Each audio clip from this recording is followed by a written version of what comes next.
What up, fam? Hit that like, hit that subscribe. This is A2D Wednesday nights. Phillies opening day is upon us. Let's break it all down, baby. Giddy up. I mean, how silly is that, man? We're talking about practice. The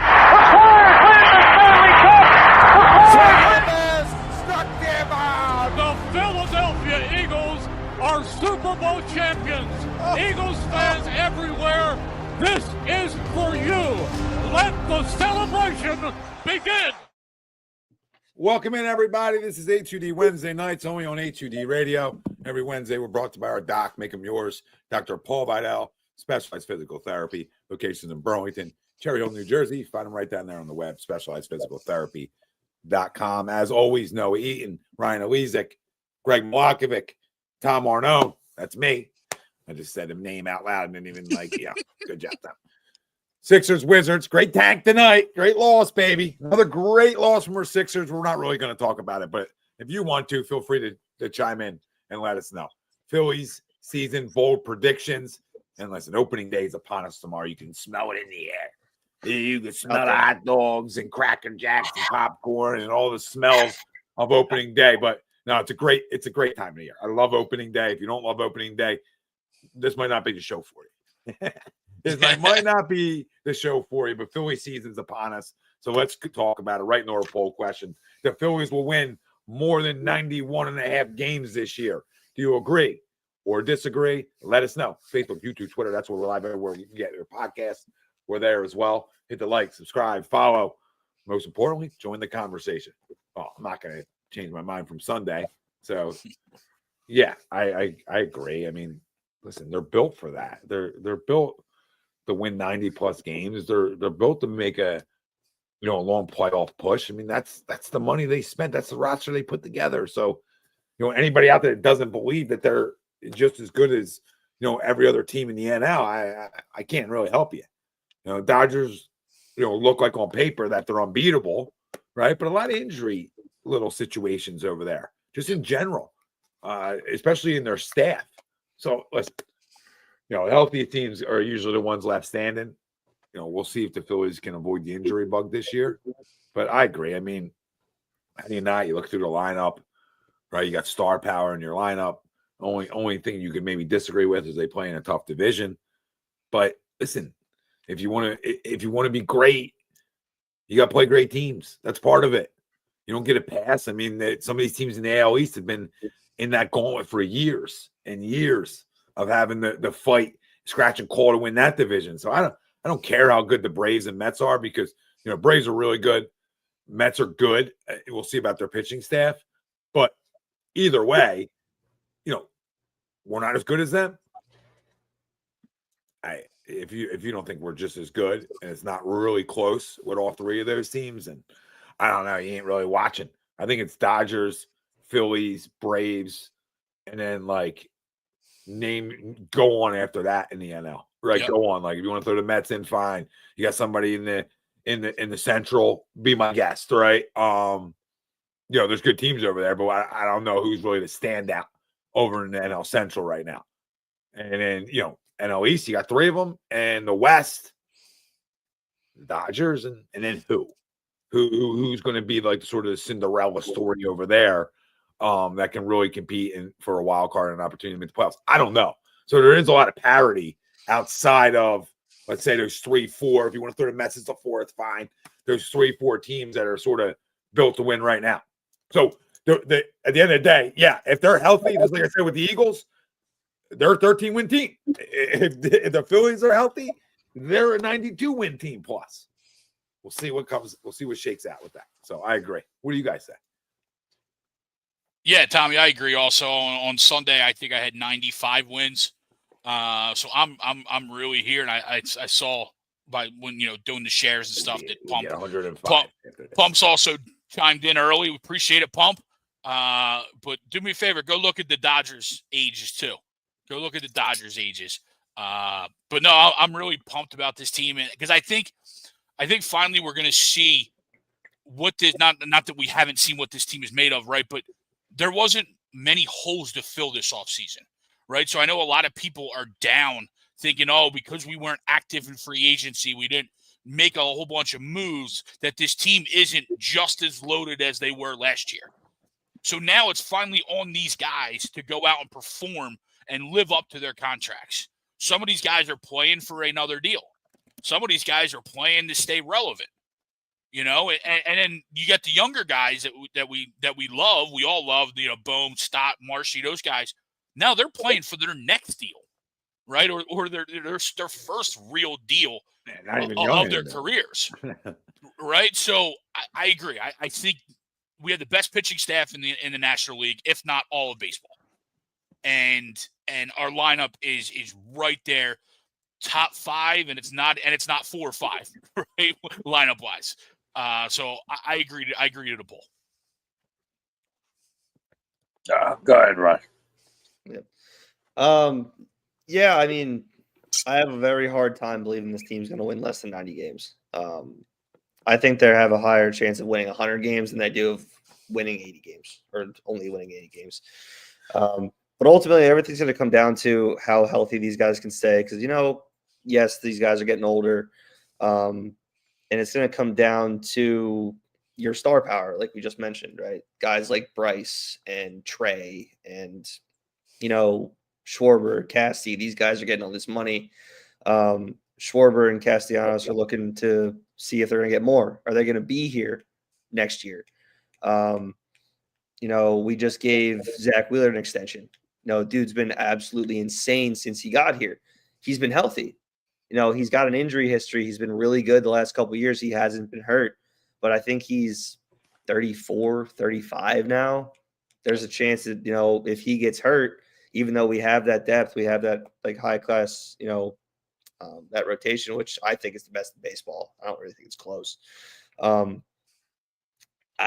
find it very hard to believe that they're not going to win this division. I find it very hard to believe they're not going to be close to 100 wins. There's 2 holes on this team. There's your center field hole, which you got your platoon, which is the same thing you had last year, and the depth in your bullpen. So you got a couple guys in there like Alvarado's looked amazing this spring. I'm really high on Orion Kirkring. That kid's disgusting. He's 23 years old. He's absolutely filthy. After that, I'm not really sure. Like Jordan Romano, good guy they picked up. He's on like a 1-year prove-it deal. Tanner Banks, you got from the White Sox last year, didn't really give you a whole lot. Carlos Hernandez, they just picked up from the Royals. Decent arm. Like, what's it? We'll see if he can throw strikes or not. But this lineup is just too good to fail. The starting rotation is going to get you into the 6th, if not through the 6th, maybe into the 7th every night. Hopefully that can mask those, the deficiencies we have. I find it very hard to believe that this team isn't fighting to win the division, if not even fighting with the Dodgers to have the best record in the National League. And, I'm looking forward to a deep October run. That's where I'm at. So. I'm going to go ahead and agree to the poll. I know we didn't make a lot of moves this offseason, but I think sometimes the best moves are the moves you don't make. I'm glad we're hanging on to Alec Bohm. I think he's going to really grow up this year. I think he's going to handle adversity a lot more maturely, and I think that'll prove dividends as the season goes on. So I don't think with Bohm in particular, I don't think that's as much of a concern as some are making out to be. So hopefully everything works out there, and I think it will. My only real concern, honestly, as Ryan alluded to, is our bullpen. I know Hoffman struggled a bit in the postseason, but I think we're going to miss him. All right, I thought he did a nice job for the most part in the back end of our pen. But hopefully a guy like Alvarado can have better control this year. And if he can do that, we should be all right overall. As far as our starting staff, I have obviously no issues there. I think we have one of the best staffs in all of baseball. For me, a little bit of a question mark with the pen and really with the lineup as far as playing situational baseball when needed. We can't always count on the 3-run homer. Sure, that's nice, but that's not always going to be there. Can you find a way to manufacture runs? And unfortunately, what did us in the postseason was not being able to manufacture runs when we needed to, not hitting in the clutch, and then, of course, our bullpen not getting the job done. So if we can shore up those areas, I see no reason why we can't win 93 to 95 games, win the division, go back to the postseason, and hopefully this time have a much better October. Yeah, great points by all three of you guys. Pump, I don't know if you spent a lot of money, but you haven't made a good point yet. I mean, he didn't quit. Alcom didn't quit, dude. Now we're talking about guys quitting. This ain't fucking golf, bro. You understand? It's emotional. Guys are everybody's different. Like you're gonna get caught up in because the guy slammed some stuff around and was pissed off that he wasn't successful because he wants to be successful. Then you never played the game, Pump. You know what I mean? You played a little whiff ball in the backyard and everybody found your bat head. All right, that's what happened. So love you to death. You're an all timer here, but you're starting to sound stupid, right? And you're spending stupid money. So here we are. And he said they're old. Like they're not. Like all these comments are just like you're taking shots like we're being homers. That's what's upset. That's what's pissing me off, right? Because you're blind optimism, like those kind of comments. Blind optimism. Why can't we win it all? Why are we not good enough? Like where's the blind optimism? We have two $300 million bats, and we have $500 or $600+ million bats and arms. So where's the blind optimism? Exactly as you were saying. The blind optimism is him hitting the swipe and allowing the money to go through in the super chat. That's the blind optimism happening tonight. There ain't no other blind optimism. This is what Vegas is telling you. This isn't, oh my God, look at that. Here he is again tonight. Or we got 4 guys on, and everybody's a goddamn Homer City. Here we are. No. Okay, Pup, I'm the same guy who said the same thing about the Philadelphia Eagles. The same exact conversation. The same exact opening, maybe a little deeper with the Eagles and a little bit more aggressive, right? But it was the same conversation we had. Does that mean I'm always right or we're always right? No. But if this team is healthy, forget the rest. You can't come back here in August if they're not healthy. Right? Then the conversation, okay, then they fail, right? But you still can't be like, I told you, old. Like, no, they're not that old. That's the point, right? Either going to get hurt or they don't get hurt. Age doesn't really have a factor in it. It's not like you got 38-year-olds walking around here. Yeah. Okay? So if they're healthy, they're winning 90-plus games. If they're healthy, they're making a deep run into October. How far that goes, I'm not going to tell you. They're cutting nets down. They got to go prove some things, okay? It's a big year for them to prove. Yep. So where's that blind optimism? It's a gigantic year for this entire roster. It's the biggest year of Bryce Harper's career. It's the biggest year. I don't care what anybody's got to say. Miss me. Because you have a lot of guys coming up on contracts. You have a lot of things happening here. And he wants a new one. Hey, he can shut his mouth. But you know what I mean? So to your point, though, it's got to be on him because he wants an needs to extension. go earn it. Oh, I think he's earned it. I hear you, but it's time. I know there was bedlam at the bank, but we need a deep run in October. Timing might be wrong, but he's one guy that has earned it, right? Yeah. I hear you, but it needs to end with a chip. Let's go. I don't disagree one bit there. I don't disagree with that at all. Yeah, it's your culture. It's almost like LeBron in a way. Like you pick the team. Yeah. Right. In a way. Like I'm not saying you pick the team, but it's not like that. But I mean, in a way, he's the quasi general manager. Yeah, for a lot of them, absolutely. Yeah. I just don't understand how. Personally, I don't understand the lack of excitement. It's a year-to-year sport. So, like, I don't know. Like, I could see the lack of excitement in 2017 for opening day. I understand lack of excitement, but you have a team that is a top 3 team, a top 3 contender for the NL title. Yep. How does that not bring you any excitement? Because why? Because they failed in October? Because they haven't been able to to throw the last blow. Okay. It still should be excited because they still have a chance. Like the second they don't have a chance anymore, I understand where excitement goes, right? But it's not like the Sixers. It's not like they can't get to the World Series or they can't win a playoff round. They've done those things. So it's not acting like they're the same. They're a team that's trying to figure out how they cross the finish line. And they thought coming out and they played on with their hair on fire and they were unbelievable to start last year, right?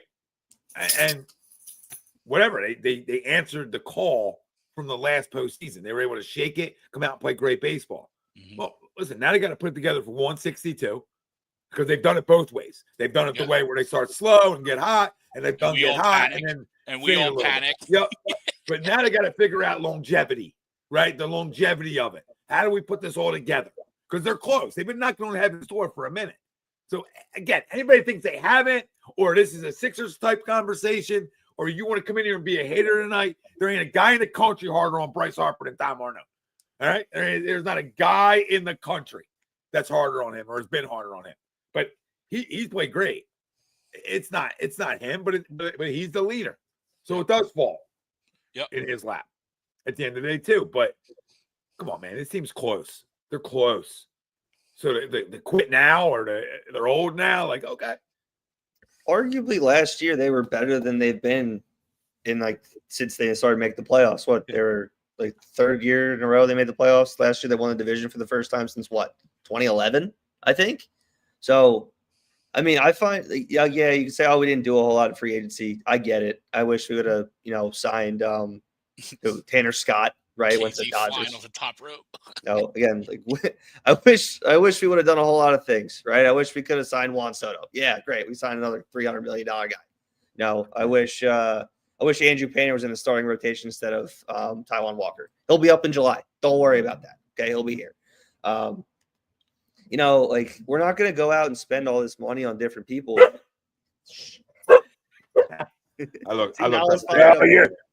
dog's ready to go. Let's go. Fired up. Ring the bell. No, we actually have prospects. We're not going to trade those guys away, right? I don't want to have the same 10 years of not going to the playoffs that we had after that 2011 run. So that's where I'm at right now. So stop. Yep, exactly. Relax. All right, everybody relax. Just enjoy opening day. Okay. And again, the Phillies are he's ready. The Phillies are fourth odds to win the whole thing. Yeah. At plus 1,200. And like you said, Tommy, they are third to win the NL. Yeah, well, imagine being that much of a moron. Yeah. Imagine spending that kind of money. Like, Pump, there's $15. We got the pump. We got the pump counter tonight. $15, and the comments are getting worse. Dancing on my own merchants. Come on, dude. Well, I'm just done with these courts. I get the frustration. Of course, Pump. We all get it. We've all been through it. But it's a restart again. It's a brand new year. It's a fresh start. Okay? Every year's a new year. This is baseball, baby. You've watched it long enough, Pump, I hope. Right? This is baseball. This is ebb and flow. This is anything can happen. This is any new team can sort of come out of nowhere and play great baseball. You do not know. You do not know. And to say they're going backwards, let's talk after this year. Because maybe they are. Yeah. But they're essentially not. You're saying they're going backwards because it's been World Series and it's gotten less. That's where you're getting that from. To me, official backwards, you don't even make the playoffs. That's backwards. Yeah. If you're getting into October, I don't know if you're necessarily going backwards. Even if you lose, you're just not finishing it. It's not like other sports, like where all these teams make the playoffs, right? Like you got 30 teams in Major League Baseball, and only six, right? 6, 8 is 8. No, it's 6. 6 each. Six each. Okay, sorry. So 12 out of all those teams make the playoffs. Yeah. Unlike other sports where 500 record ain't 500 records not getting you in the MLB. I mean, goddamn, the NBA's letting 12 in. You know what I mean? Like 12 each conference. Like, you know what? The regular season 7 with the first year. I don't think the Sixers are actually technically eliminated from the playoffs yet. So let's just look at that. All right.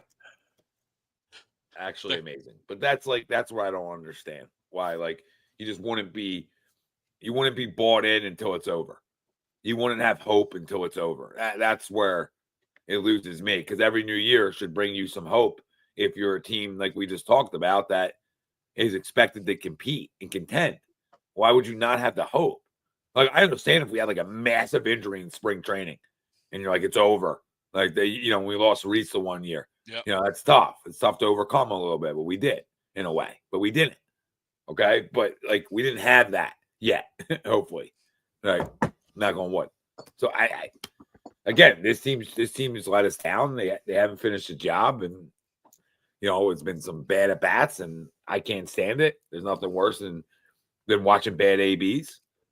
As a guy, like, and I'm sure Ryan agrees with this, as guys who do it every day, it's even worse. It's even harder because his game's not this hard, even though it is. But you get where my stance is. Yeah, man, Maddie, I'm saying we have a chance. If you want to take something, God forbid. There's not much that you obviously we take out of spring, especially for the veteran guys, right? But if you want to take something out of spring, they did lead the spring they did lead all of baseball in walks. Right? So, I mean, again, you can take that however you want, but if you look at exactly what you're just talking about, Tommy, the bad at bats, the flailing that I think Pumper said about the sliders at low and away, right? The team did, at least through the spring, seem to put a focus on either working counts or taking walks, or maybe the other pitcher sucked, right? But you don't lead all of spring training in walks if you're not having an approach like that. I think the message is received, and that's, the message the coaching staff and the manager, Rob Thompson, is sending is time to do something different, fellas, because from the second half of the year on, from last year through the very short postseason run, it wasn't good enough. And a lot of that was poor at-bats, poor approach, bad situational hitting.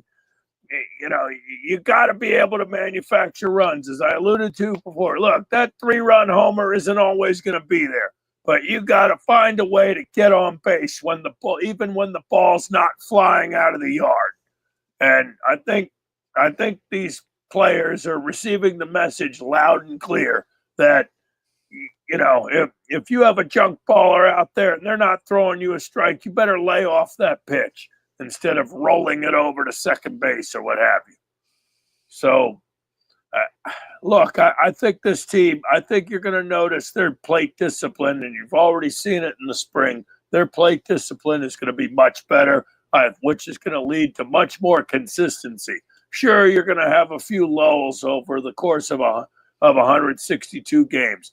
But you take a guy like Alec Boehm or Trey Turner, and look, if say 90% of the season, all right, they're playing up to their capability, then we'll be just fine. Yeah, for sure.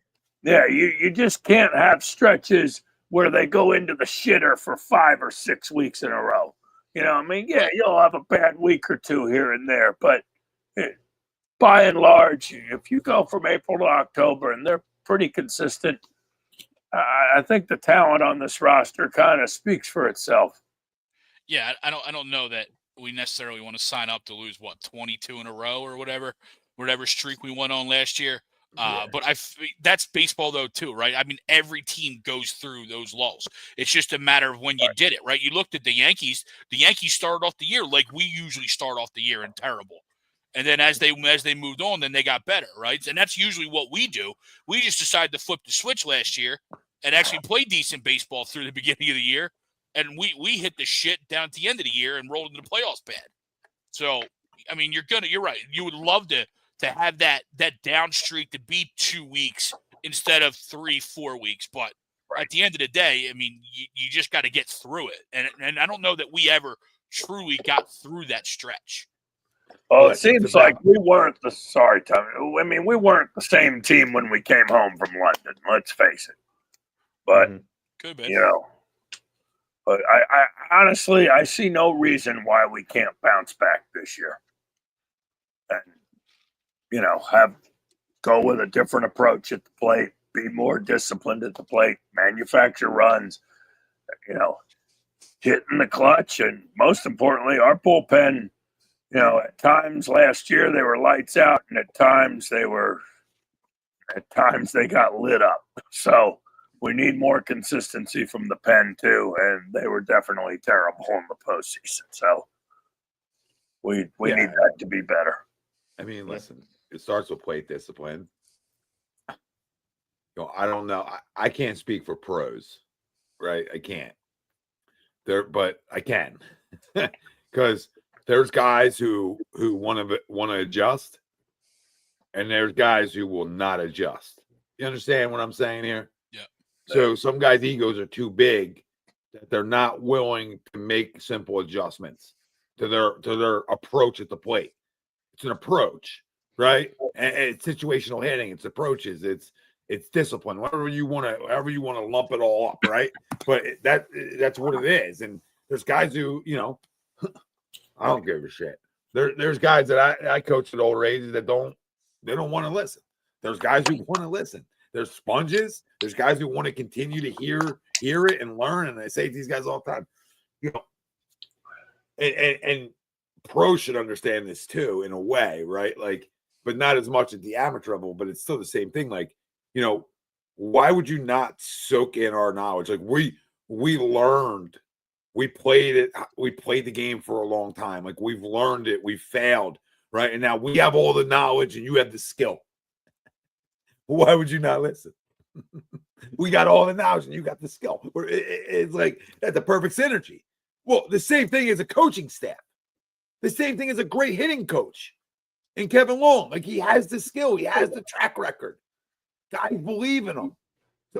So if that being said, how do you not have a whole wrestler that believes in him? Where's the disconnect? There's lulls in baseball. It's the hardest sport in the world. I tell guys all the time, go play lacrosse if you want to be successful all the time, right? But if you can deal with failure, it's what it is. And when you talk about lulls, to me, what long lulls are is not able to handle the failure, not able to adjust quickly. To me, the best players in the world make adjustments pitch to pitch, right? They're not making adjustments a bat to a bat. Mm-hmm. The greatest hitters of all time are pitch to pitch. Good hitters are a bat to a bat. Bad hitters don't make them. So, like, look through the lineup, right? I don't know who's a great hitter or bad or good hitters or bad hitters, right? Like Harper to me is a great hitter, right? Okay. After him, who are the great hitters? You got a bunch of good ones. We thought we had a couple great ones. Additionally, like you thought Trey was great. You thought Bryson had the makings to be great. Still can be. Be good. I don't know if great was it, but good. We definitely need a bounce back year from Bryson. Yeah, I mean, I know I at least was thinking batting title, right, for Bryson, if at some point early in his career. So I at least was thinking he was great. Well, Bryson just wants to have 100 kids now, and now he's like, this is what we want to do. Like, listen, it's not more slump. You had your first baby. Now you couldn't even let it breathe. You're back in for round 2. Like, what are we doing? That was that quick? Why you just, go get a little, what do you call it, and hope for twins. I don't know, but get it over with. I mean, goodness gracious. So hopefully that doesn't hang over him. And then obviously there's people that said he was hurt, but Derek makes a really good point here. And I think this is where you look at us and, maybe Dave Dombrowski's making the right decisions here. Yeah. Right. Maybe in a weird way where there's turnover on other rosters and there's consistency here. Consistency, and not consistency that hasn't made the playoffs for 40 years, right?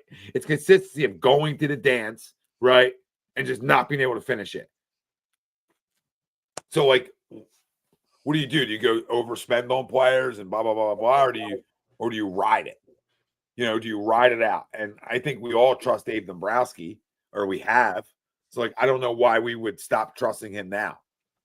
I don't know. I can go on with it forever. Dave Dombrowski has a track record of winning, right? Obviously, he's won since he's been here, right? He's won. Okay. Yeah. He also has a track record of trading away prospects to get guys who are getting older and then paying the money, right? So he hasn't traded our top prospects away. And I absolutely love that he hasn't done that because, again, Pumper's in here again talking about, oh, we only signed these guys. Fine. Okay. Completely fine. And then your next comment on here, you want to talk about bring up Painter and Crawford. They're coming up. Okay. But if you wanted to trade for somebody who you haven't mentioned anybody you wanted to trade for or you wanted to go sign, did you want to go sign Alex Bregman, who's 31 and had a shit year last year, and he takes Alec Boehm's spot at third base? I don't want that. Who cares? I don't want that. Jesus Luzardo is your fourth starter, maybe your fifth. Yep. Are you really complaining about your fifth starter right now? Okay, he played on the Marlins. He didn't get any help there. God forbid. Sorry. And he shut us out every time he pitched out against us. Exactly. That's the same. Like, so here, that reason he's good, right? The problem, like the one bad signing that Dombrowski's made is Taijuan Walker, who's I don't know why the hell this dude's still on the roster. It's because he pitched well against the Phillies, because the Phillies never hit bad pitching well. It's the dumbest thing in the world. So they gave him all this money, and for some reason he's still here. But regardless, I don't want to get angry. But like, look, he won't be in the rotation long. I know he'll be out hopefully once Ranger gets back off the IL. But I wanted that dude DFA'd last year. But regardless, whatever. No, this team is too good to fail. And you have those prospects. You have Andrew Painter. He's going to be up, if not right before the trade deadline, right after the trade deadline. You've got Crawford. You got Aiden Miller down there. You've got these other guys who are going to backfill these spots when either Boehm or Stott or Marsh or Rojas or Kepler, these guys don't do what their job is. And if they have this bad year that you're pretending that they're going to have, even though we haven't even started the season yet, next year, these guys are going to be gone. Schwarber's not going to be here. Castellanos is going to be here. One of Rojas and Marsh isn't going to be here. Kepler's not going to be here. These guys are not going to be here, and you're going to get younger, right? And we're acting like 30 years old is like the oldest person in the world. I'm 29. I feel like I'm still I don't even adult yet. That's how I feel, right? The fact that these 30-year-olds are that old, I don't know what to tell you. You're in your prime, Ryan. You're in your prime. Like, come on. I can't run as fast as I used to, but I got a lot more knowledge up there, right? That's important too. Come on. And what's funny with the guys that we've added, right? You look at other GMs in the city, specifically Howie, right? We praise Howie for his 1-year deals, those prove-it type of deals for guys that he brings in and takes a chance on. But Dombrowski, right, who, who's in the same ilk in the realm of GMs, does the same thing, right? I kind of poo-pooed the Max Kepler deal, right? Just because, I'm a quasi Twins fan, so I know he's injured a lot. But when he's healthy, he's really, really good. You know what I mean? 2 years ago, I think he hit like 280. Yeah, and he hits 20 home runs every year. So what's terrible about that? But again, it's a 1-year deal. So like you said, Rye, if he's not doing anything, then he's going to get traded or he's just going to get cut because there's no money tied to him after this year. So I don't know why all of a sudden these 1-year prove-it deals for the Phillies mean that we're not in the same spot as necessarily the Eagles, who are doing the same types of things right now, and we're blowing Howie all across the board for going and getting, Ojulari and Josh Uche. We're blowing them like, 1-year prove-it deal. Let's go. Let's bring these guys in. But all of a sudden the Phillies do it, and it's like the worst thing that's ever happened. No, it's insane. Like, you already have multiple $300 million contracts. You got all these guys that are under contract. You gave Wheeler a contract extension. Nola, I think, got one last offseason. Like, there's guys that have money, right? We don't really I know there's no salary cap in baseball. You continue to spend money. The Dodgers are getting away with it the same way that Howie is. They defer the money. Like, I get it, right? But realistically, there was one guy in the free agent market this year. His name was Juan Soto. He went to the New York Mets because they offered him $1 billion. That was it. That was the only guy on the market. There was nobody out there to go and get. Unless you're going to trade somebody, then you don't have those prospects anymore. Yep. So you can't have it both ways. Which way do you want it? I want it where you keep your roster you have now. You give those guys a little bit more time to develop in the minors, and then depending on however the season goes, You either trade one or two of those guys to get somebody to help you win a championship this year, or you trade away the guys that aren't getting it done now and you rebuild, and hopefully you're back to where you are now in a year or two. Yeah, I couldn't agree more. I mean, look, the bottom line is the way Tombo played it is you have a chance to win a World Series now, and you're also having an eye towards the future so the window doesn't slam shut on you. Exactly. So I think you – go ahead. No, I said you're right because you're both right because you have 6 more years of Harper, 7 more years of Turner, and then that's even before Harper wants his extension, right? And they're just building around. And just because he was quiet in the offseason, as you alluded to, Ryan, doesn't mean at the deadline he's not moving and shaking to go get somebody else. That's what right? he To said go on get Sunday. that guy. Yeah. That was the caveat on Sunday. Why I think they got a chance to go win a World Series and get there. Because I think he will not be shy to go after it if he feels like he's a piece away. If he feels like this team's a piece away, then he'll go get that piece. If he really feels like it. If he really feels like that, it's that glaring, right? Then I think he'll do it. I don't know. I don't like even this team. They're good enough to win right now. They really are. They're good enough to win right now. Oh, they absolutely are. Spending the money you have just to spend the money doesn't make any sense, right? Then you're dealing with the Taijuan Walker deal I just bitched about. So, and that's okay. Like I don't even care about not DFAing them and just eating the money and getting rid of them, dude. There's so many bad pitchers in the league, right? I would just rather run out. Like seriously, as a fifth guy once a week, I'd rather run him out than some of the slop I'm going to pull up from AAA too, because it's not like they're loaded with arms in their system at all. And they don't want to start the clock too. There's a lot of factors. They're not stupid. Like they're not like, oh, it's Taijuan Walker gives us a chance. Like it's hard to know. Guess what? He's probably not going to give us a chance, but hopefully he does. Hopefully that night we hit. Right? Yeah, So hopefully we score 7 runs that night. Oh, I'm not truthfully, I think my 41-year-old left arm will give us a better chance than Taijuan Walker, but I'm not going to start the clock on something else if I don't have it to start the clock on. Right? If that next guy up isn't clear as day, which it is, that guy dealt with injuries though. But if it isn't clear as day, I'm not going to start somebody's clock just to fill in as the fifth starter until Ranger's healthy. Like it doesn't make sense, right? And then I have that extra guy around if anybody else goes down to fill in my rotation. That's why they're just not going to get rid of him. He just won't pitch a lot. He'll do a lot of side pens. Hey, he'll be the long guy in the bullpen. He'll be the long guy. You'll team talk about it. Like, hey, everybody cares about it. Like Taijuan saw him throwing a pen the other day. Let him be he can be the new playlist guy because Stubbsy's down in AAA. Be the new playlist guy. I'll tell you what, that real quick, that move's going to work out really well when you look at what that AAA roster, specifically that pitching staff's going to have. When you look at obviously Painter, you got Abel down there, you got the 2 kids we got from Baltimore for Gregory Soto. That pitching staff in AAA is going to be loaded with some young pups, and throwing to Stubby and his knowledge is probably going to be really beneficial to them. Yeah, for sure.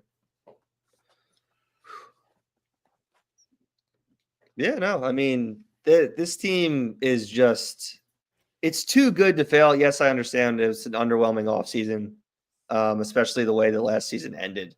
But, again, last season we won 95 games, won the division for the first time since 2011.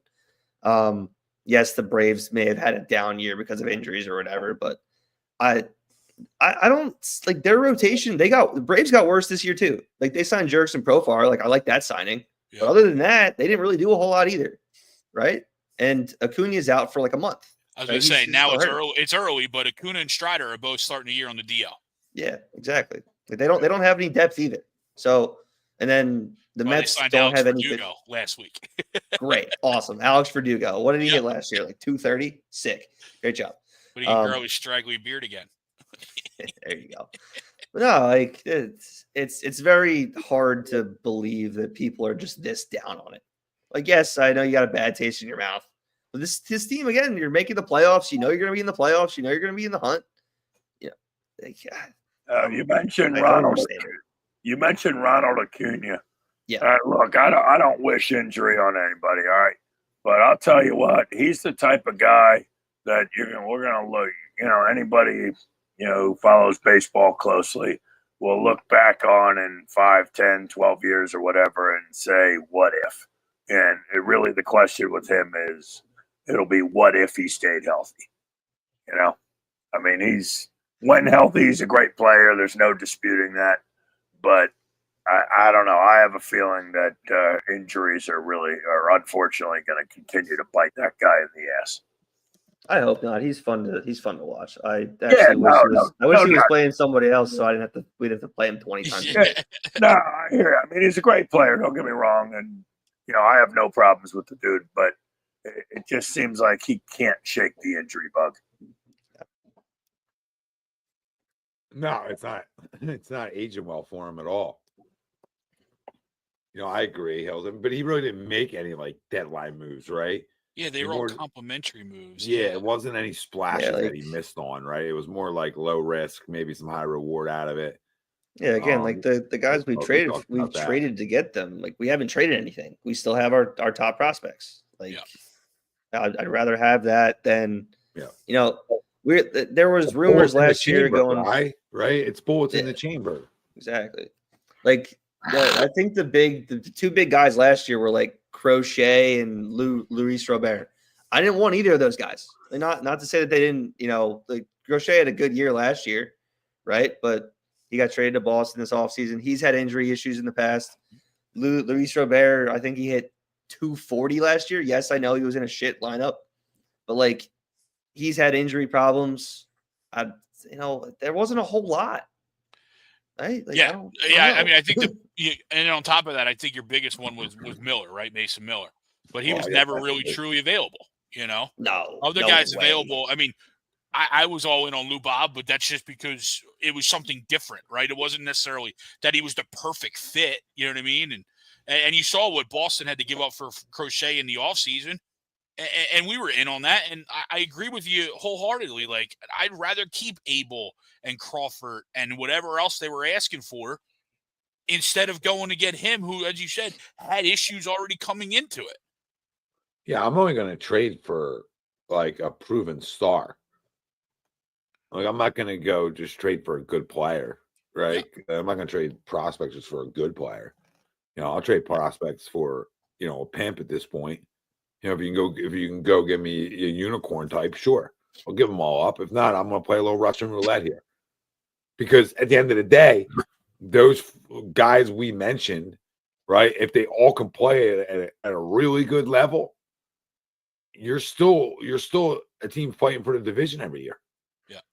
Look, if Miller, Crawford, and Painter are what you hope they can be, you're absolutely a team still playing, still competing. So it's hard. I'm always a believer, I'll trade prospects all day in baseball to build my team out. Right. But there's also a point where my team's pretty built out right now. Yeah. So what's the smartest long-term decision here too? I have a team with a lot of chemistry. They play together for a while. I haven't given up any assets yet of big substance. Right. Yeah. And I can see how this year plays out, and I can sort of get a little look-see at these guys in spring training a little bit more and sort of see what they're about. Am I willing to even deal these guys? Right. Yeah. So a lot comes from spring training when they get their looks, right? Too. When Dave looks at these guys and sees these guys walk around like they're big leaguers. Do they go about their work? There's so much that goes into what they think, right? But they're always, we always talk about, they're always willing to give their own guys that they drafted as much time as possible. Most organizations are like that. Yeah. So. And let's be real, when we talk about the last few deadline deals, we just talked about how loaded our roster is, right? So these deadline deals, as we said, were complementary pieces. They weren't going to make or break whether our team won or not. They were going to help and potentially help, right? But it's going to be our stars that were going to carry us through any season series. So if they didn't do the job, going to get Rodolfo Castro or whoever else, Tanner Banks, wasn't going to make or break whether we beat a team in the postseason. Right, whether it was the Diamondbacks or whether it was the Astros or whether it was the Mets last year. Those moves weren't going to determine who was going to win that series. It was going to be Harper, Turner, Schwarber, right? It was those guys that were going to be the catalyst to our success in the postseason. Yo, Pete, but Pump, you're wrong again. God damn it. We didn't develop him. He didn't come through our farm system. He started his career in Colorado. Yeah, Okay, he's got injury problems, man. 3 teams cut I think it was the Braves who almost offered him a contract, and then they took it away because of his like MRI or whatever he took. His medicals, yeah.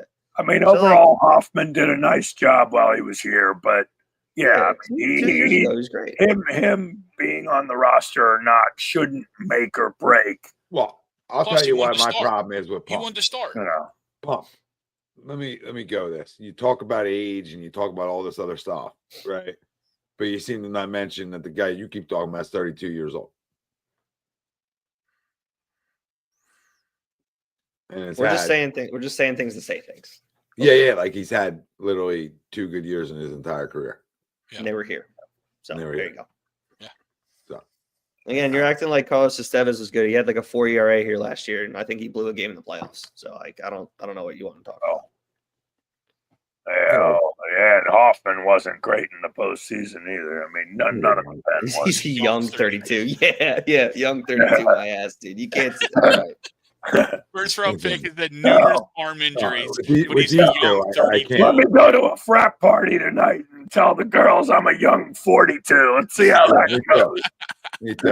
Hey, you gotta be careful there. So girls, there's certain things you gotta watch out there for. Okay? Be careful. Yeah, no kidding. Let's know how it goes, buddy.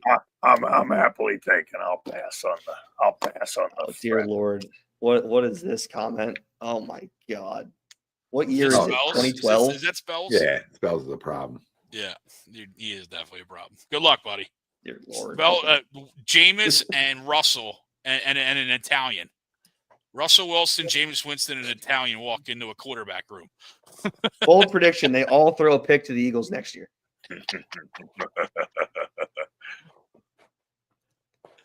Man, amazing stuff. No, but I'm pumped. Wheeler tomorrow. Hell yeah, man! Come on, let's go. Let's go. Be beautiful. Man, of course, we got a shot at a chip. We got Wheels and Nola at the top of our rotation. You ain't wrong. Hey, I one of my bold predictions is the guy that you didn't even name yet that I think has got a real good shot at Cy Young this year. Don't you talk. Don't you say it. Chris Sanchez. I got the tickets. Do you? I love that. I'm high on him. Wilson's man. all over it too. This is not high good, on by him. the way. This is I know. It's It's no, everybody's high on him. It's so bad. He's gonna get hurt. I can't wait. Spells. He's gonna go back to being 30 Sanchez. Yeah, quick. Like no, go suck it up for about a month, and then we'll come back and you'll be a stud in October. All right.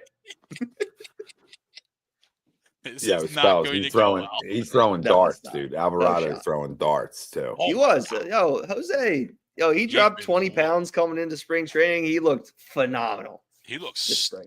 Oh, he's stud. So good. Lord. Okay. Oh, and now we get to skip the first. Actually, well, no. I'm looking at the Phillies. The first 6 starts. We don't have to see Taijuan Walker till April 3rd. So we skip his. To that last. Yeah, they push him off, which I'm happy because I have tickets for next Saturday against the Dodgers, so I don't have to worry about seeing him. I went to 2 spring training games this year, and I saw Taijuan on both of them. Mm-hmm. First one and the last one. He bookends spring training. First one, last one. What a mess. What a mess. Brutal. But we got Wheeler versus Mackenzie Gore. We're gonna learn whether these lefties can hit a lefty real quick tomorrow. Yeah. One of these years I gotta get down to Clearwater. I'm sure it's a blast. It's a good time. Yeah. It's a good time. No, I'm excited to see what they can do tomorrow. Gore's been okay against them. He's had 2 bad starts. He's also had 3 good starts. His good ones have been in Washington. So we'll see what happens. No, he was a pretty big prospect a few years ago. I think he was part of the Juan Soto trade. Yes, he was. Him and CJ Abrams are the top 2 targets out of it, right? Yeah, that I like a lot of those young guys they got. Dylan Cruz is somebody that intrigues me. CJ Abrams is pretty good. Stay out of the casino. Yeah. Nate Lowe, who they got from the Rangers, is a pretty good deal. Yeah. Josh Bell. Nice veteran.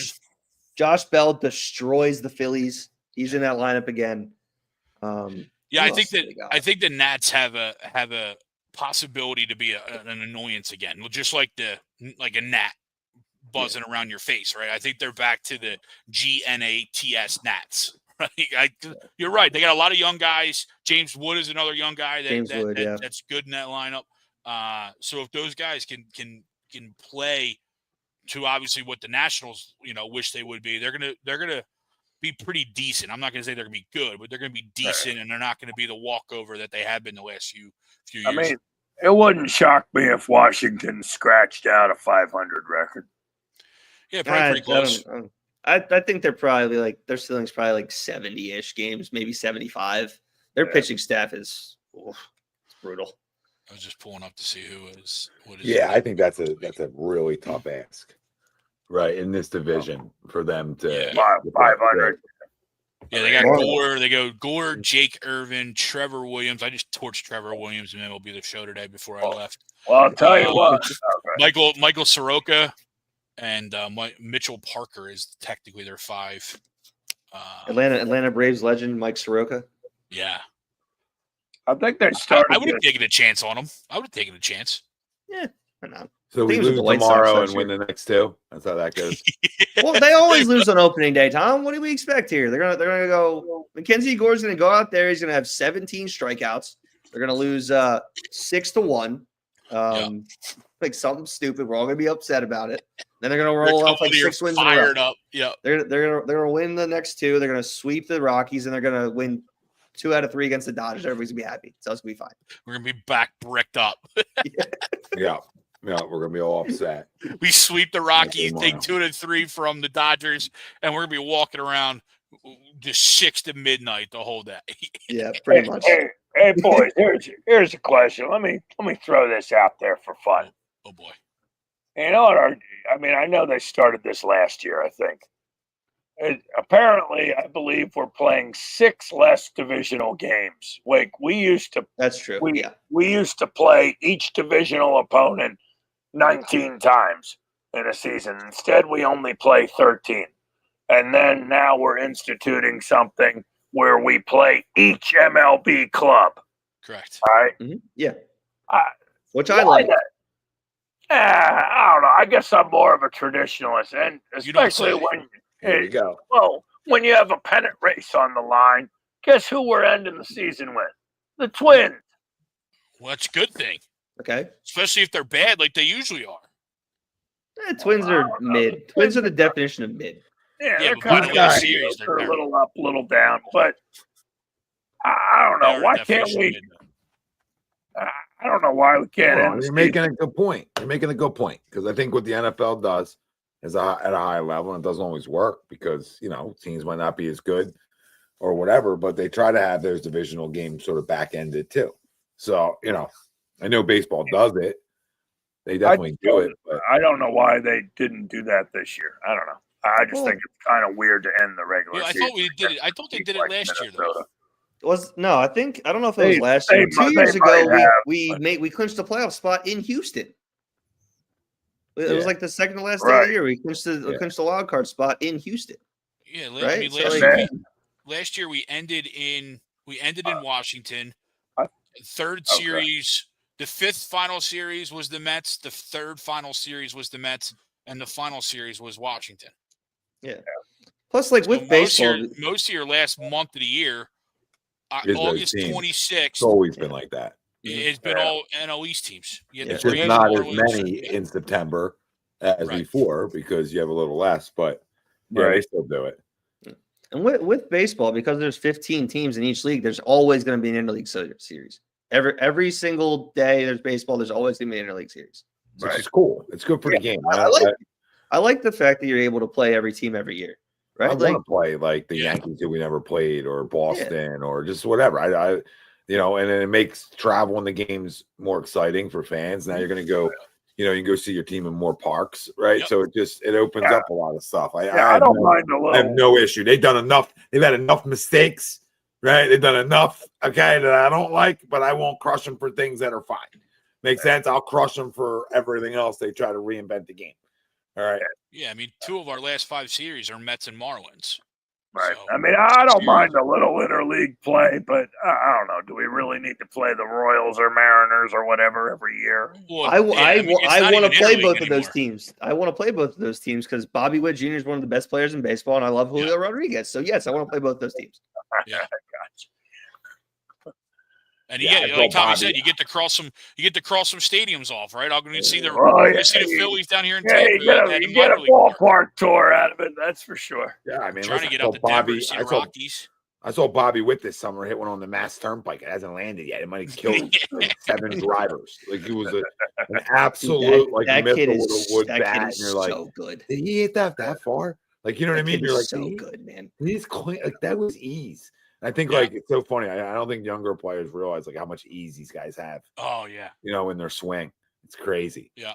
You know, but no, I mean, I love watching other players too. You know, just as a baseball fan in general, you like seeing because it's not like the other sports, right? It's especially when you're talking interleague, it's like, oh, I get to see a player I don't see much, right? It's good. It's good for the game.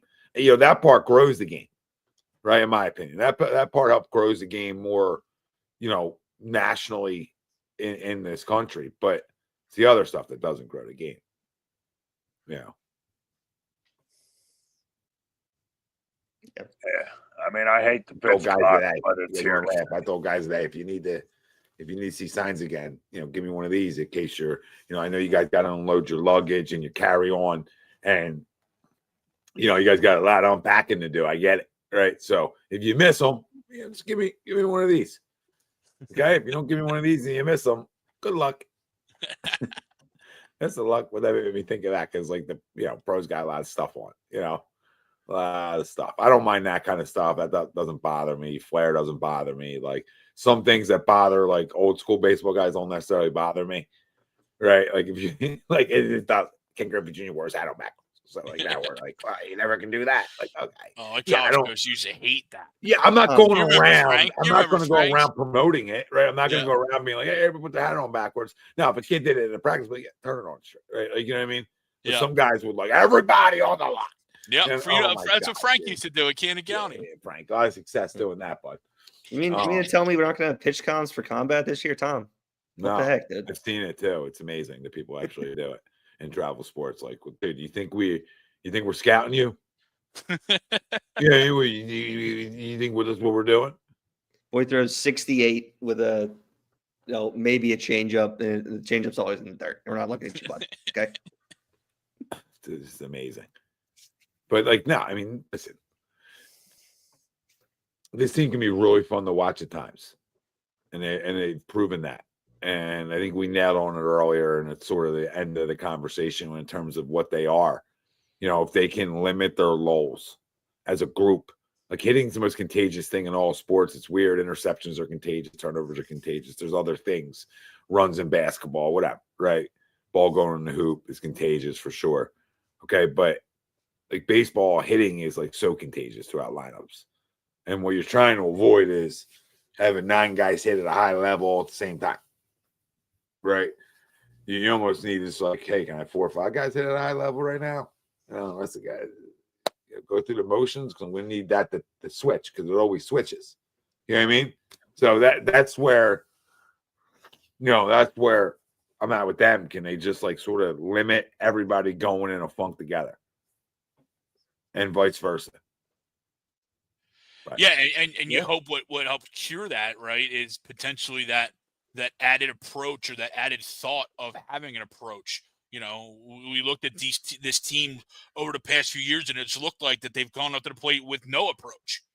And you hope that maybe over the spring, maybe over the failures of the last couple of years, has finally gotten guys to a point where they're ready to change, where they're willing to change and have a little bit more of an approach as opposed to the free swingers that they've become, over the last few years.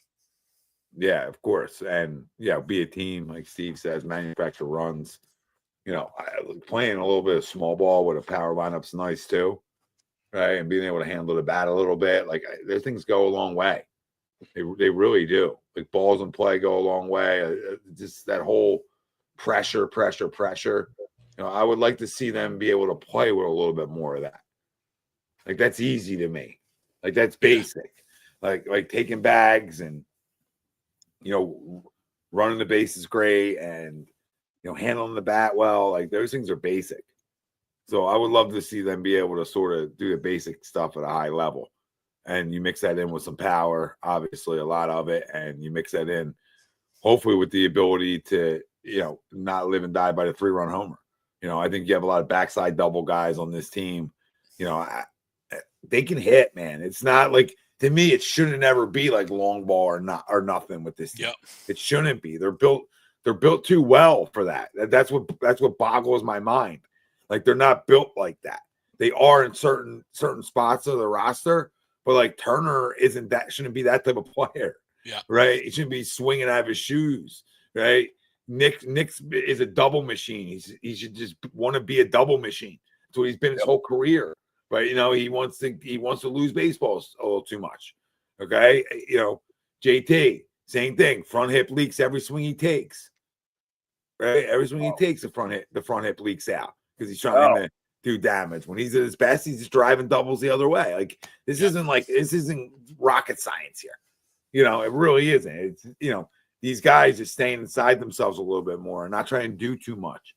And not trying to like win a game with one swing of the bat. Like again, easier said than done in the moments, right? Easier said than done. But they're too good. There's way too many good hitters on this team. Yeah, with Turner, we just need him to get on base consistently, draw some walks, take advantage of your speed.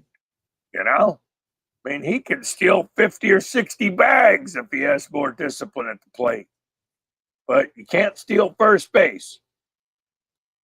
Unless you're the Savannah Bananas. Yeah. I just thought he's a mind melt for me. Like I don't I don't know what his deal is. Like that's like this so us. Right? We get a guy who's been a star his whole career. And you started to hear rumblings when he was in LA that his defense wasn't as good. Right? Like it wasn't as good. And we obviously we've gotten a taste of that. Yeah. Which, I think I've heard that he's working a lot. He worked on that a lot in spring training on the backfields. So hopefully he'll be a little bit better this year because he knows that Aiden Miller's right down there. They know that they can shift over Stott, right? They know that there's options there. But I did hear that he's been working on that a lot during spring training. So yeah, hopefully. I heard the same, right? I would don't think I would hear he wasn't. You know what I mean? Like, just to mention he's not doing nothing. And it's funny, Tommy, you're talking about like putting the ball in play, and that's JT was saying that to Johnny Airports the other day in a quick interview. He was saying how, like, especially in the playoffs, putting the ball in play is so huge. And it makes, just because everything's elevated, right, pressure wise. So putting the ball in play as opposed to completely striking out and being completely useless seems like, hopefully it sticks for these guys, but it seems like is an approach that they're trying to take this year. Contact is king. Yep. I preach it. I don't understand. It's not a thing. Like bury in your legs a little bit with 2 strikes, right? Like widen out a little bit. Like have a different approach with 2 strikes. Just want to put a baseball in play, and it's the problem when you get with pros. Is they don't want to make those adjustments with 2 strikes. They don't want to change what their swing's their swing. Well, your swing doesn't change because you widen out and go in a 2-strike approach and crowd the plate a little bit, right? Your swing doesn't change. Your stance changes, but your swing doesn't change. Like, you know what I mean? Like Barry Bonds hit balls that hit Alcatraz choked up. So we think choking up on the bat, it matters. Knock it off, right? This is where I mean pro ball players could battle all day in these types of things, where guys that did it at a high level did those types of things. Now, I'm not telling you to do it, less than 2, but with 2 strikes, like change your approach. Like, do your best not to strike out. But they all think they're so good that they're immune to the strikeout. The strikeouts become okay. Strikeout used to be frowned upon. Yeah. Now strikeouts I was like, that's 200 times. It's all right. Yeah. As soon as they started 25 home runs. It's not like as soon as they start all this analytics nonsense. That guy gets 10 million a year. He batted 230 in 25 home runs and struck out 200 times. And guys like that, give him a 3-year, $30 million deal. What? With Turner, I mean, contact is crucial. Put a ball in play. He can run out a grounder. There's only 2 guys in this lineup that should be looking to lose baseballs every time they come to the plate. And that's Kyle Schwarber and Bryce Harper. I can deal with 200 from those 2 guys. No, I'm just making a point. About Bryce, but yeah. I can deal with it if I'm getting 35, 40 homers. And I'm getting made up on the back end here somewhere. I can live with it, but I can't live with the rest of the lineup built like that. Yeah. That's where those rest of those guys can't try to hit like the guy next to him. And that's the thing. Like Alec don't have that approach. That's why I like Alec, because you need those guys. Bryson don't have that approach. That's why you need those types of guys. Like you need contact. Trey Turner never used to have that approach. I feel like he put everything on point. Now I feel like he strikes out all-time clips. So you can't have 3 guys in your lineup that are my point is striking out at elite clips the wrong way. Yeah. Can't have it. You're not going to win like that. You're not, because at some point you're going to get so cold. You're going to be freezing in October. Right, guys? You can be successful at times at 162 and you can mask it. Right, over longevity, right? But you can't mask it at crunch time. Every pitch, every at bat is magnified in October, and the bottom line is, with the lineup went cold, they struck out too much. I mean, shit. I mean, if you don't put the ball in play, you're really screwing yourself over. Yeah, you really are. Yeah. No, for sure. You're striking out over. Well, I mean, I'm looking at Trey's stats from last year. He was better last year than he was 2 years ago. That's for sure. 2 years ago, he had 155 games, 150 strikeouts. Last year, 121, 98, and he was pretty good before he got hurt. So hopefully, we're moving back towards where he was with the Dodgers? No. Yeah, let's try to get him back to where he was with the Dodgers when he was there. If he came back when they traded for him, he had 338, right? He had 10 home runs, 28 RBIs after the All-Star break with them. That guy, 15 walks. Again, you're not going to get a whole lot of walks out of him, but again, just put the ball in play. His legs will get him on base more. Is it official? Is he going to be leading off tomorrow? I'm assuming. I believe so. I believe things are going to be looking like that. From what I've seen from different guys and from what I think it's going to be probably Turner, Harper, Bohm, Schwarber, JT, Kepler, Casty, Stott, and then Marsh or Rojas, whoever starts. I'm pretty sure that's what it's going to be. And honestly, I like that they're doing that. I feel like I mentioned this before, maybe a couple weeks ago. Having Harper move up in the order a little bit, it's going to get him, I don't know, maybe an extra 20, 30 at bats this year, right? How many times does he get left on deck during the year, right? Oh God, countless. You're going to have more guys in front of Schwarber this year. I think Schwarber's got a chance to lead the league in RBIs, right? Like he had 100 RBIs last year. They had a leadoff spot. I think the lead leaguer was like 140. So if he's got, they're not going to say that, there's going to be times there's going to have 3 guys in front of him with Turner, Harper. Well, the thing is, Harper will provide great protection in the middle of that order too. Exactly. Right? Schwarber will provide great protection in that order. People will pitch around Bryce because they don't want to pitch to Bryce. Bohm Right. will see a lot of fastballs, and then people don't want to have to pitch around Bohm, and then you have Schwarber behind him. So I think Bohm's going to benefit. I think Bryce is going to benefit. I think Schwarber's going to benefit because he's going to hit more balls and play with people on base. And then after that, like, are we really going to argue about Nick Castellanos batting 7th? He's hitting 7th. Yep. Right? Or JT Realmuto if they flip those guys. Like, you have Bryson Stott, who I think can and may hit 300 this year out of the 8 spot. I was going to say, I think he'll have a bounce back year, and we need him to. I think he's an X factor for the Phils because, again, like we were talking about earlier, he was a top prospect, right? He's been an outstanding defender. Probably should have won a Gold Glove last year, right? Or was in the running for it. But like this, like if he's batting 8th, and I think I saw a stat earlier today, he had like 15 walks to like 6 strikeouts in spring, which is, again, phenomenal out of somebody who can back to what he did his rookie year. Yeah, and like and that doing that out of the 8 hole, you're turning the lineup over, right? Like if he wasn't doing that last year, he's rolling the ball over, he's grounding out, whatever. Then you're starting with 9, and if it's Rojas or Marsh, those guys, you're not really expecting them to get on base. And then you have one out with the top of the order coming up, right? You have better opportunities to score more runs. And then you're like, okay, cool. Now you got 2 guys on for Turner, and you got 2 guys on for Harper, right? And then you got 3 guys on for Bohm or whatever it's going to be. You're going to have more opportunities to score runs just by manufacturing at bats, guys getting on base, things that were, worked for 100 years, but apparently have changed recently. So, yeah. Oh, it's a lot of the analytics and the love of the 3-run homer and all that.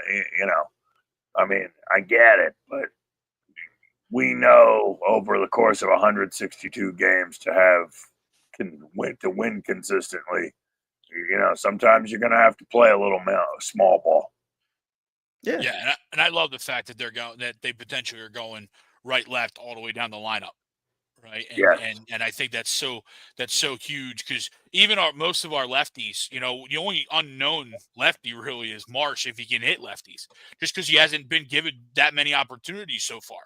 Right. But when you have Rob Thompson come out and say that he thinks he can be a superstar caliber player, then you almost feel like he's going to get some of those opportunities more this year to play. Like, I don't know how much of an actual platoon it might be.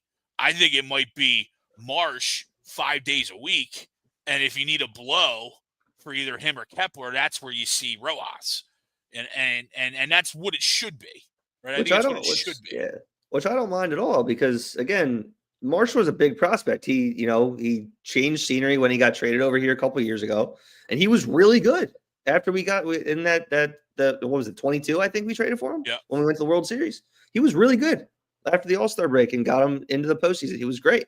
And then, like, the last 2 years, he's been, a little bit behind because of the lefty issue. Yep. And, it's just something that, like, if we're really going to argue about the 9-hole guy who plays, again, good center field defense, I'm not expecting him to hit 250. I would like for him to hit 250, 260, right?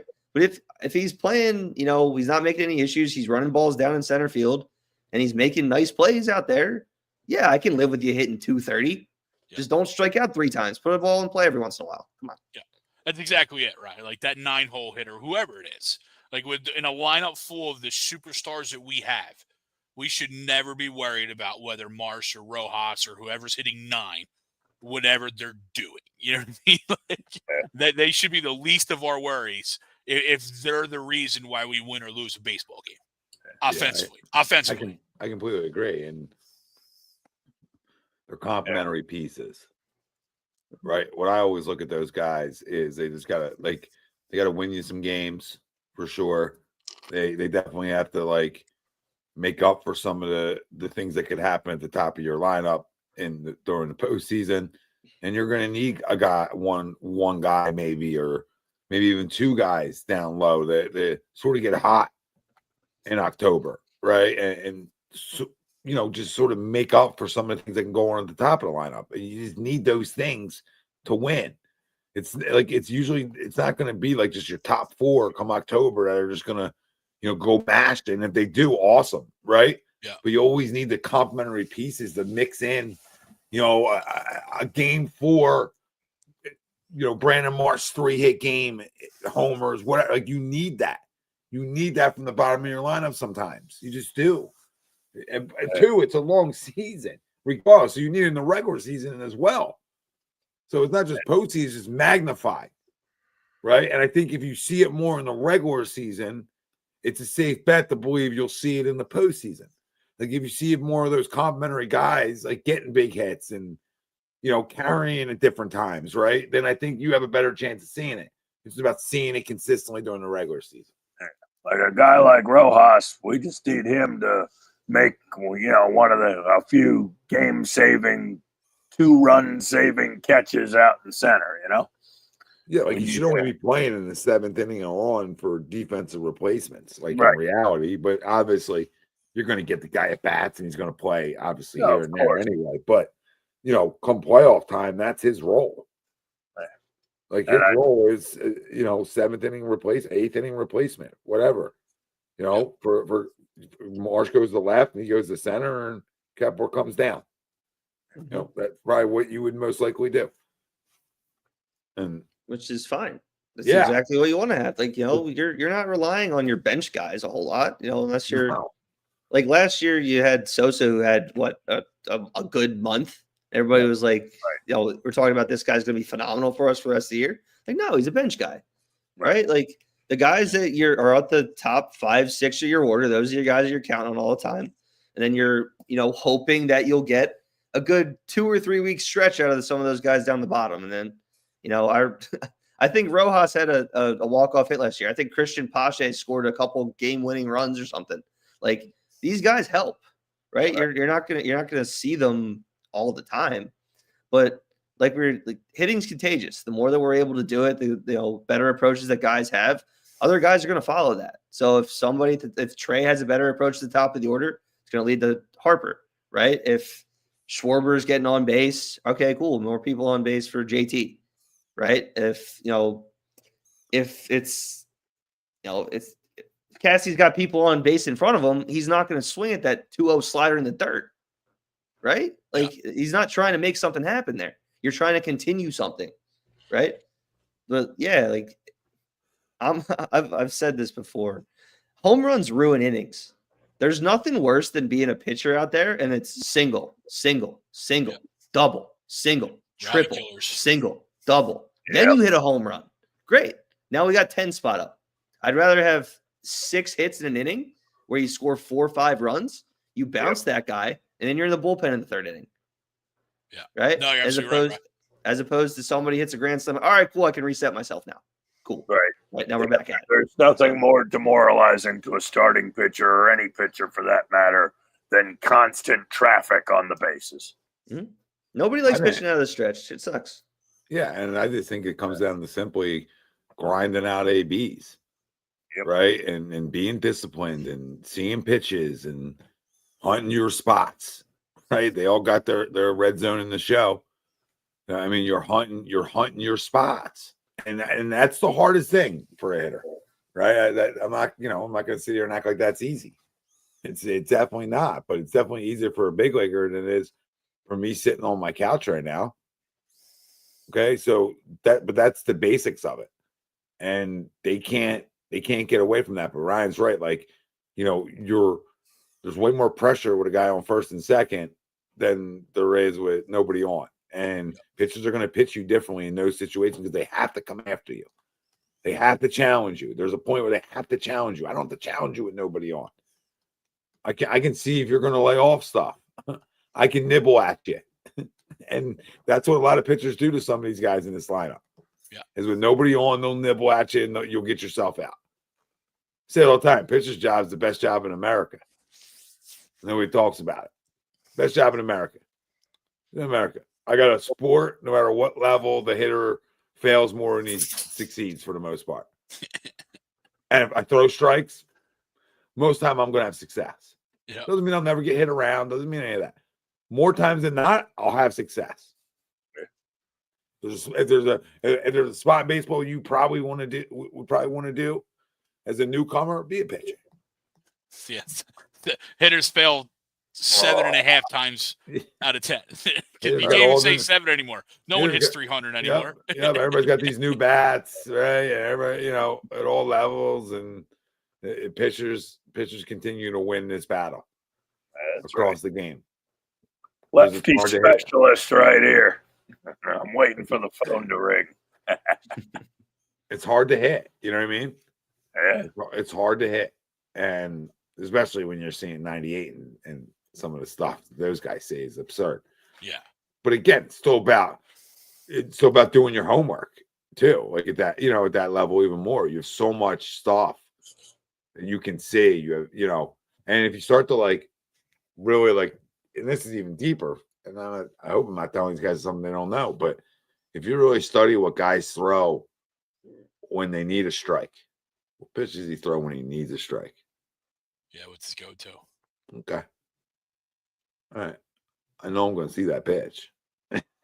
I know I'm going to see that pitch at least one time in my at-bat that he's going to need that strike. So what does he go with most of the game?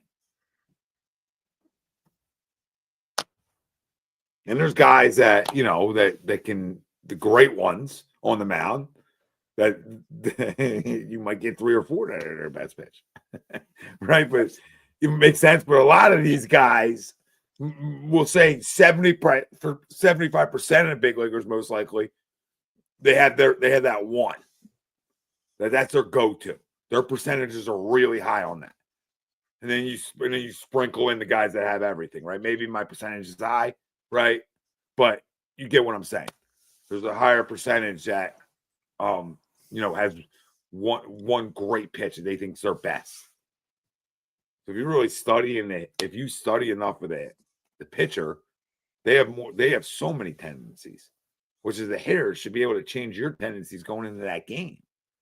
That's what's mind-boggling about it all, right? Yeah.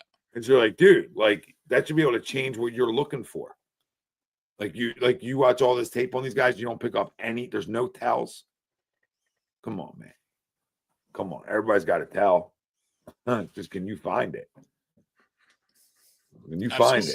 I saw a video the other day. Everybody here knows who Randy Johnson is. Everybody here knows how good Randy Johnson was, right? Pretty good. Pretty I think good. we'll make it. Yeah, the Hall of Famer, pretty damn good. Average Okay. at best. Yeah, pretty average. Ask the bird. Somebody asked the bird. Had a bird. I forget who it was. A guy who was on MLB Tonight or used to do Sunday Night Baseball. Whenever he closed his glove, it was a slider. Or no, whenever he closed his glove, it was a fastball when he's holding it like this. Whenever he opened his glove, it was a slider. So after his career is over, he saw him like, oh, how do you always hit me so well? Like, oh, you have a tell. He's like, what do you mean? Then he told him. So even the best pitchers in baseball have these tells, right? Hall of Famers have these tells. It's just you got to find them. You got to pay attention.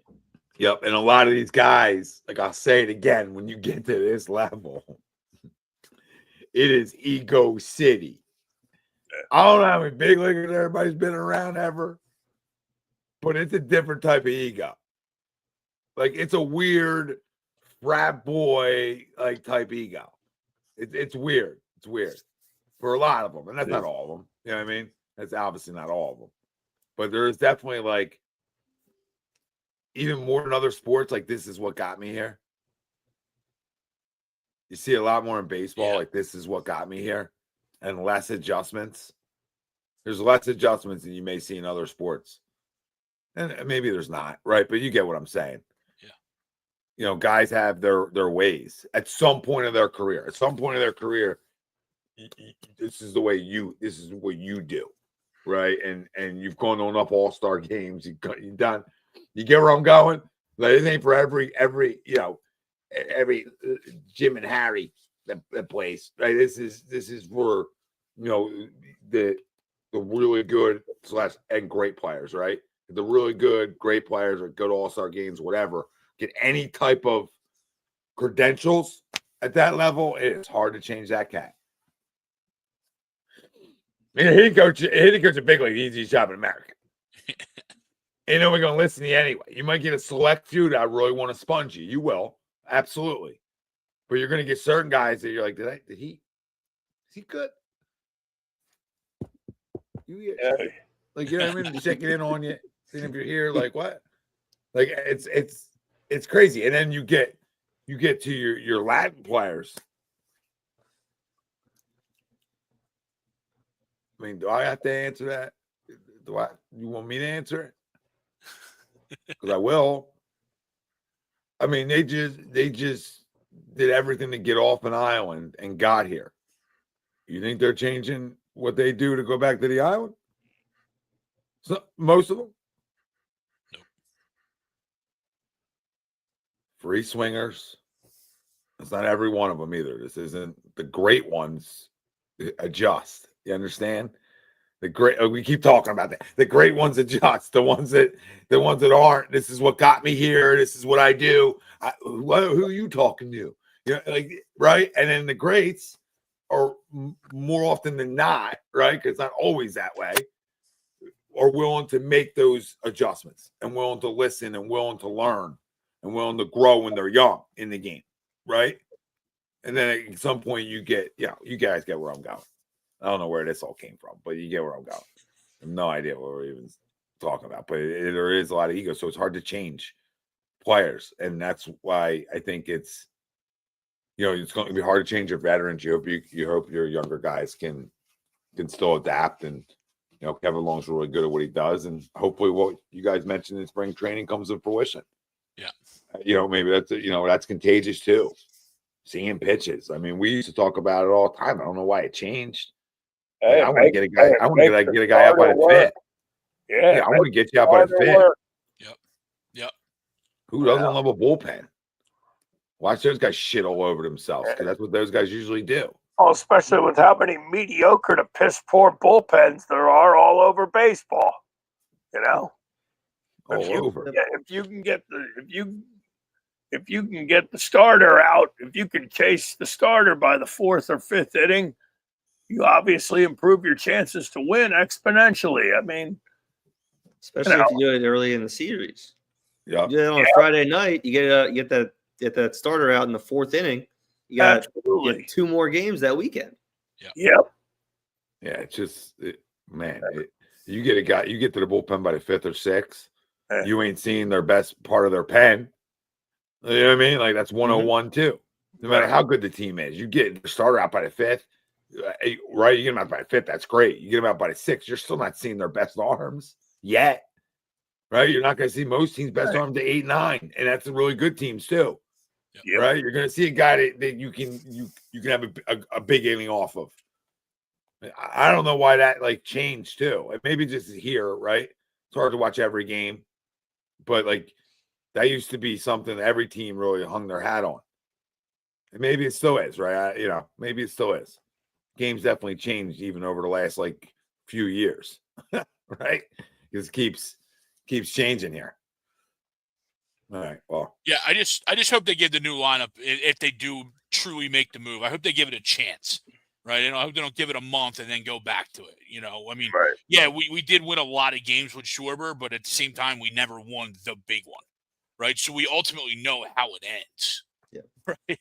So I hope if they truly do make Turner the leadoff and you make the the transition to that lineup, then I hope you give it to May, June, July before you potentially look at rolling it back to the Schwarber leadoff and then we go from there. Yeah, there's levels. I don't know if I'll go to July, or maybe the end of June, first week of July. To your point, maybe I'll get there, right? But I'm not getting anywhere in the July if this isn't good, which I don't. No, I hear you. This should be good. I don't know why we were saying it. But you're right. It should be. If this isn't good, nothing's good, right? Because this is this. We all us baseball purists. Look at us all, right? We're all pounding the table. I think if for $100 million, real quick, James, thank you for checking in. We appreciate you. Thanks, James. But by the way, to answer your question real quick, honestly, I think we have a few cracks at it. I mean, I don't see the window closing anytime soon here. We got a good farm system. We got, led by Aiden Miller and Andrew Painter. We got some kids waiting to come up, and we still have a strong core here. We're ready to win. We're ready to win now, ready to win in the future. And your Mets aren't winning shit this year. But we appreciate you checking in, though. It's a great response out of you. Love the ending out of that one. And James, we appreciate you. We appreciate Noah's rant there because that's amazing. This team has endless amounts of money. The window might close on this group, but it might not close. It might not close though, right? That's like the pieces will change, but the team's not going to go anywhere. Yeah, the window's not going to slam shut like it did in 2012. Well, I mean, hopefully not. I mean, that was. We thought we had young guys then too. I mean, they didn't age well. Hey, Don Brown was an all-star, man. Brown story. I'll make it quick. All right, I believe this was after his hot start. Eventually, got sent back down to the Lehigh Valley, right? Well, me and a few buddies. I was living in the Poconos at the time. We were working overnight or whatever.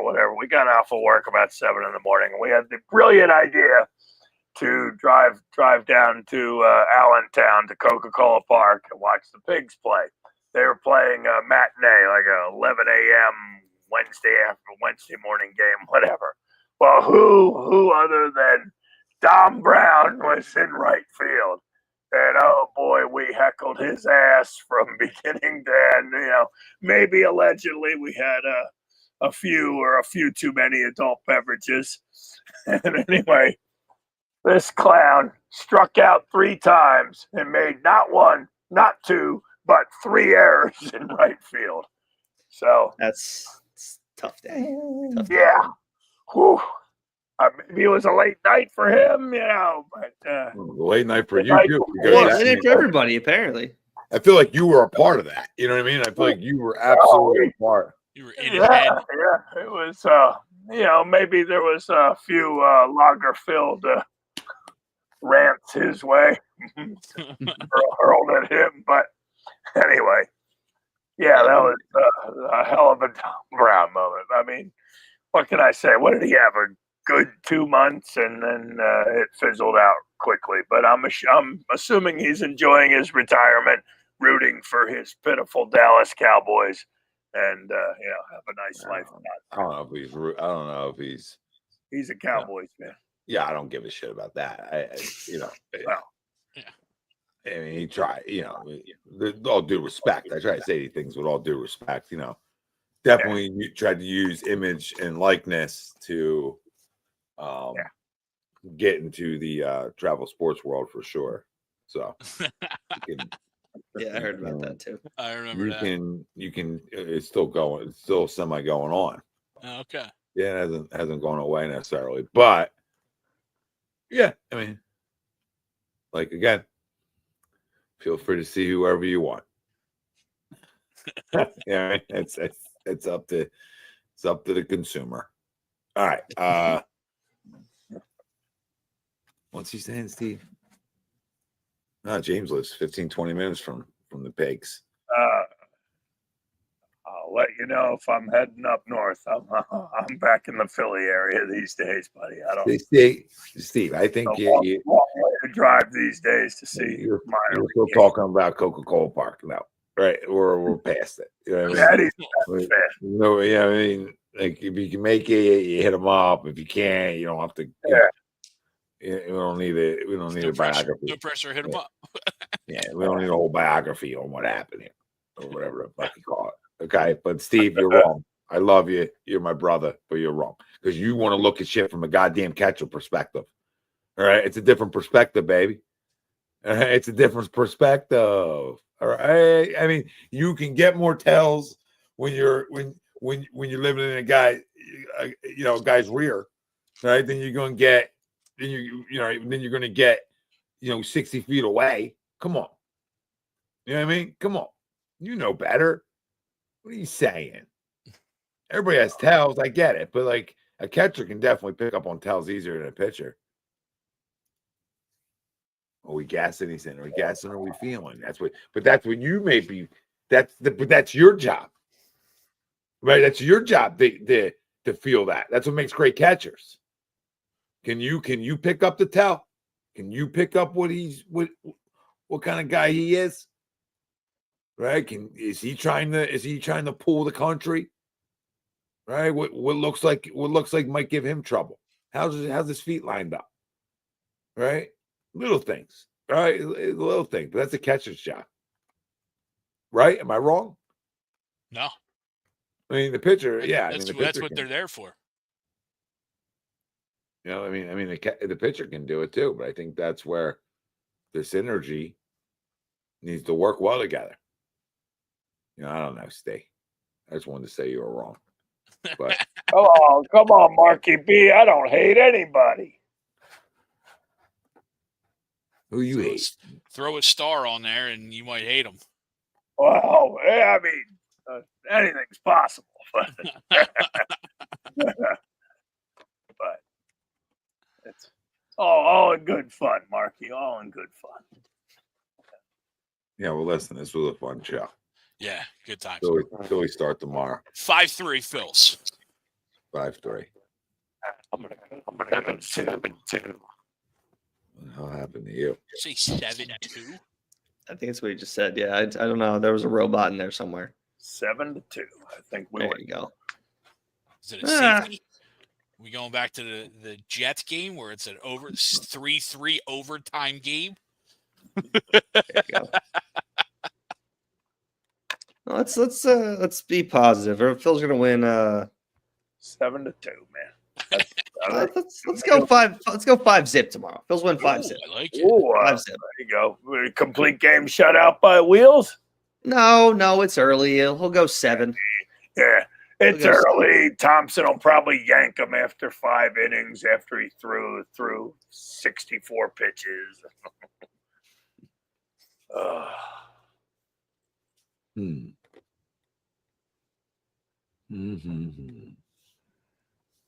9-1 Phils. I love it. Man, a little feeling good, a little walking around. Walking around. We ain't messing feeling well by around this yourself. year. That's right. Change up your opening days a little bit. Yeah, See get a how that little feels. same game parlay going. You know, kick Don't do that. kick Well, I mean, off the weekend, right? Yeah, the fans can do that, but I don't suggest the players. Take the over on no run first inning. Yes, run first inning tomorrow. Yes, run first inning. Yes, Phil's gonna run in the first. No Nerfy tomorrow. Nope. Phil's gonna run in the first tomorrow. For sure. I'm so happy the Nerfies are back. Oh, I can't wait. It's my favorite. Can't Nothing wait like to a sweat 6 outs. nothing like a 1 p.m. Nerfy on on a Thursday. To start the day. Yeah, nothing like it. What was it? The Tokyo series? You wake up at like Yeah, 8, was 9 it? o'clock and you're already in the hole. You're like, what the hell? Yeah, the 3 a.m. down, starts in I'm already Japan. down. What the hell? What a It's great way great. to start the day. Down already. Love that. So good. All right, boys. Enjoy opening day. Family, enjoy it out there. Go Phils. We'll Go see you fight. next Wednesday. All right, Phil's over the O's World Series. Book it now. Let's go. Yeah, good. The O's had the pitching to get there, but I like it. Yeah, I'm not there yet with any of it. So we'll revisit that one. We'll circle back. Sounds good. Give We me can a circle week. back. Clip it. Give me a week. We'll talk about it. Yeah, just give me a week. We'll revisit this next Wednesday. Oh, All right. when we're 1-4. Yeah. Yeah. Oh, we're gonna win tomorrow, damn it! We're gonna win tomorrow and lose the next 4 after that. That's about Nola right. gets torched. Nola gets torched. Yeah. Oh, stop. We were going so good. We're out of here.